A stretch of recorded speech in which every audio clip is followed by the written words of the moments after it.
Thank you, everybody, for coming to the Aaron Torres Podcast YouTube page. If you could do me a quick favor, see that little subscribe button at the bottom of your screen? Go ahead, click that subscribe button.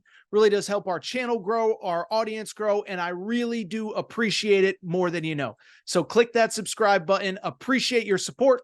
Now, here's the video that you came here for.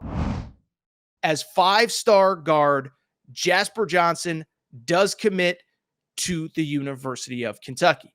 And if you are following on the YouTube page, or if you're following on podcast, we did an immediate reaction on YouTube on Thursday afternoon, we dropped the pod.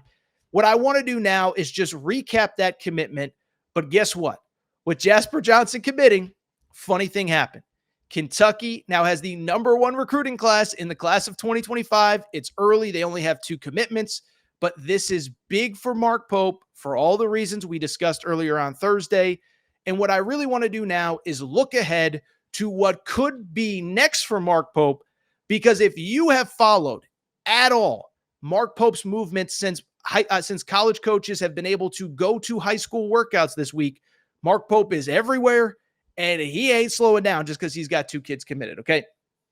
So really quickly with the Jasper Johnson stuff, we already went over it. This is so big for Mark Pope for so many different reasons. This was a Kentucky kid. He plays high school ball at Overtime Elite, played at Link Academy last year. But for most of his recruitment, North Carolina and Alabama were way ahead in this recruitment.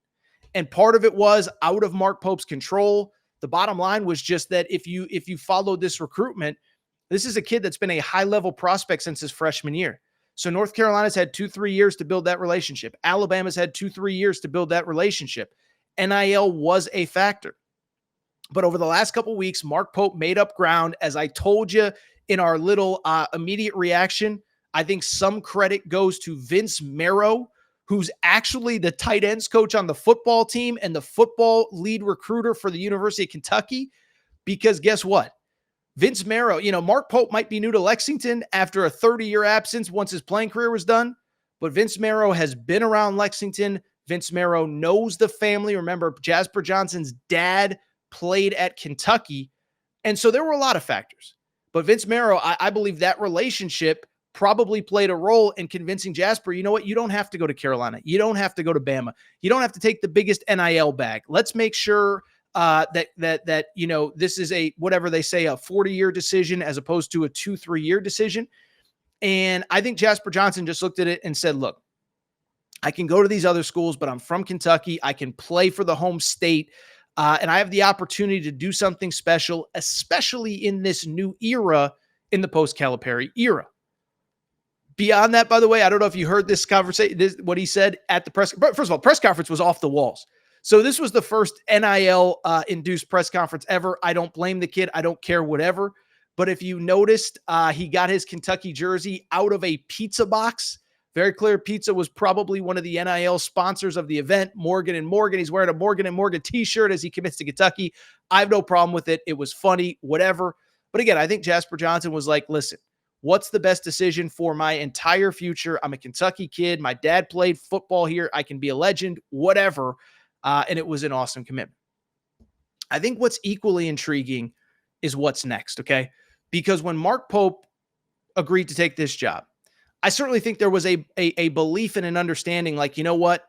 It's going to be different. It's not going to be all about high school recruits. We're going to use the portal more.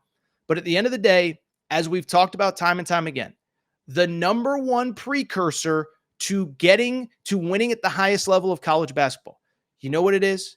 It's not development. It's not coaching. It's not X's. It's having NBA players. And so while I love this Kentucky team coming into the year, I have them as a top 15 team. Outside of maybe Jackson Robinson, there's probably not an NBA caliber player on this team.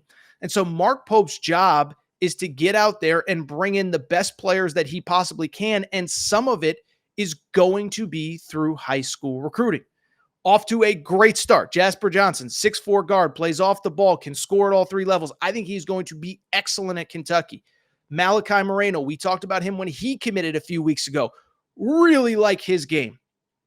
7-foot center, can step out, quick feet, kind of a new age guy who I think he's actually going to thrive in Mark Pope's system. You look at his skill set. You look at his ability to do more than just run down to the post and catch low post passes. No. He's a new age guy. These are two players who I think are going to be really good for Mark Pope in Kentucky when they get to Lexington. But at the same time, the recruiting isn't done. And as I said, since the recruiting period opened, Mark Pope has been everywhere. And it is clear that this is not going to be a two-man high school recruiting class. In terms of who I think is next, I think every Kentucky fan is wanting and hoping and praying that it's Braylon Mullins, a high 4-star guard out of the state of Indiana. For people who don't know this kid, about 6'5", athletic kid, great shooter. Everybody who covers AAU basketball full-time, the recruiting gurus say he is the best shooter in all of high school basketball. The problem with Kentucky is you have some advantages, but everybody also wants him as well. The kid's from Indiana. He played AAU basketball with Malachi Moreno. So there's obviously that relationship there. I think Malachi Moreno, when he committed, may have mentioned Braylon Mullins specifically. The issue is everybody wants Braylon Mullins. And when the recruiting period opened and coaches could come in for open workouts, you know who was there? Mark Pope was there. That's great. You know who else was there? Indiana's entire staff was there with Mike Woodson. Dusty May, the new Michigan coach, was there. This kid has already taken an official visit to UConn. He has more visits lined up. And I don't get the sense that he is ready to commit anytime soon. Now, I think Kentucky has as good of a shot as anybody to land this kid, Braylon Mullins. But I also think it is going to be a drawn-out process. He's going to look at all his options before he ultimately decides where he is going to end up. Visiting Michigan this weekend. Indiana either next weekend or the weekend after. Visiting Kentucky later in the fall as well. So he's still got I think he's visiting Duke at one point as well.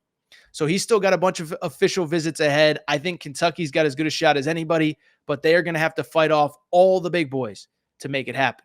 A couple other names to keep an eye on because, again, Mark Pope has been everywhere. I think Kentucky's making up ground with Michael Brown, the point guard. He's switched high schools a couple times. He's playing high school ball in Florida right now. Interesting player, always been good.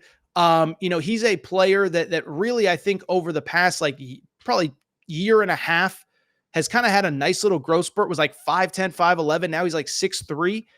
And what was funny was I remember a few months back, we did our projecting where all of the 5 stars in high school basketball are going to end up.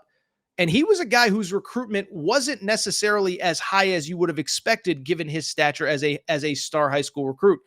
Well, I bring it up because whatever happened before, it ain't an issue now as everybody is after this kid. Kentucky was in to see him this week. Indiana, by the way, is also expected to get a visit. Alabama is in the mix there. And then the interesting one was Ole Miss. Ole Miss was the one that kind of evaluated him early, found him early. You thought, could he commit early? But Ole Miss had the lead, but now they got to fight off the big boys because when Kentucky comes calling, you just never know what's going to happen. Same with Indiana. You can make fun of Indiana, but it's a blue blood. It's a great place to play college basketball. So I'll be curious on Michael Brown. Also, by the way, a couple big guys, and I'll be interested with the manner in which you already have Malachi Moreno. How do you convince other big guys to come to Kentucky? Chris Senac is a player that I love, okay? He is a 6'11" kid. He's originally from New Orleans. Now he has switched high schools like so many others. Obviously, with NIL, with the prep school circuit, you obviously, you're more likely to switch, play against better competition, whatever. But this kid went from relatively off the radar to just a really, really high profile player. Saw over the last couple of days that he is expected. I think Joe Tipton had this first to visit most of the SEC, homeschool LSU. I think LSU feels like they're in good shape, but we'll see what happens there. Kentucky, Tennessee, producer Matt's Auburn Tigers, all in the mix there. Those are 4 visits that he is expected to take between now and really about the early signing period. So you look at Mark Pope, it's full speed ahead. Nate Ament, by the way, another top 10 or so prospect, big man, stretch 4, stretch 5, 6'9", 6'10". Mark Pope was in to see him as well. Again, don't know how he would play necessarily with Malachi Moreno. Malachi Moreno is more of a true 5, whereas Nate Ament is maybe a 4. But the one thing I will say Jasper Johnson is done. Malachi Moreno is done. It does not feel like Mark Pope is slowing down anytime soon. And again, I think he is going to put together a minimum of 3 to 4 man recruiting class, high profile players, and we'll see what happens from there. As we discussed in the immediate reaction, remember, Kentucky has 7 fifth-year seniors on their roster this year. And so because of it, I really do think that we are looking at a situation where, listen, my guess is that they bring in 4 or 5 high school players. Not all of them are going to be one and done 5-star type kids. And then obviously you're going to have to hit the portal for some other guys. And then, by the way, you hope that some of the guys on the roster that are coming back next year will develop, the Colin Chandlers, Brandon Garrisons, whatever.